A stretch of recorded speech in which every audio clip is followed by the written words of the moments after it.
Bonjour ou bonsoir, dépendant où vous êtes. On parle des études aujourd'hui.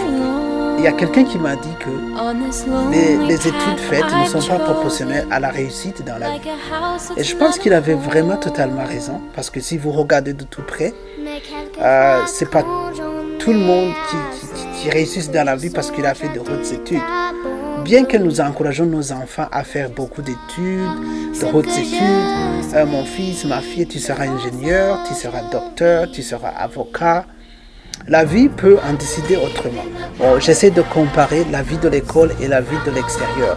C'est totalement opposé.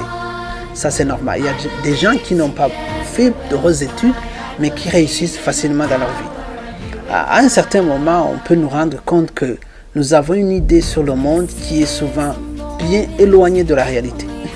C'est ça, c'est normal. Et puis nos parents nous exigent avoir de bonnes notes en classe. Ils nous ouvrent parce qu'ils pensent que ça va nous ouvrir les portes et nous amèneront là où on veut. Mais ça dépend. Il y a des gens qui ont fait beaucoup d'études, mais à l'extérieur, ça ne marche pas. Ça dépend de comment on se comporte.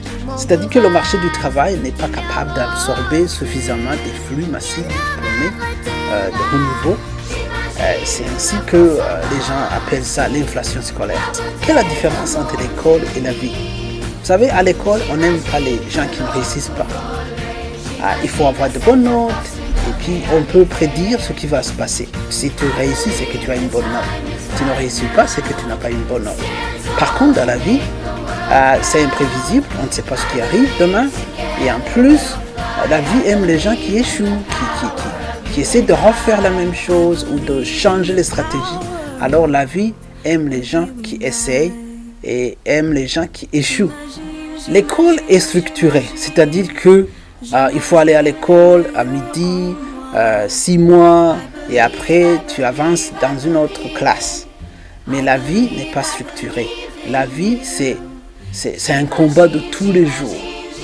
Tu sors de la maison, tu dois travailler beaucoup, tu vas faire travailler tes méninges pour avancer. À l'école, c'est une compétition.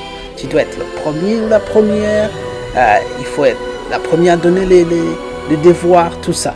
Mais dans la vie, c'est la coopération. Il faut savoir comment vivre avec les autres et il faut savoir comment approcher les gens qui sont très bénéfiques pour toi. L'école a de bons professeurs, mais la vie est un mauvais professeur. Pour que tu réussisses quelque chose, il faut suer, il faut travailler dur. Tu feras des échecs, tu vas entreprendre quelque chose, ça ne va pas marcher, il faut refaire. Alors, tu apprends vraiment difficilement dans la vie. Par contre, à l'école, tu as de bons professeurs, on les engage parce qu'ils sont qualifiés, alors ils vont te faire avancer comme il faut. Ce qui est marrant, c'est qu'à l'école, on apprend et après on fait des examens. On essaie de nous poser des problèmes pour les résoudre. Mais dans la vie, tu as des problèmes, beaucoup de problèmes, chaque jour, et tu apprends à les résoudre après. Alors c'est l'opposé en fait, et ça fait mal.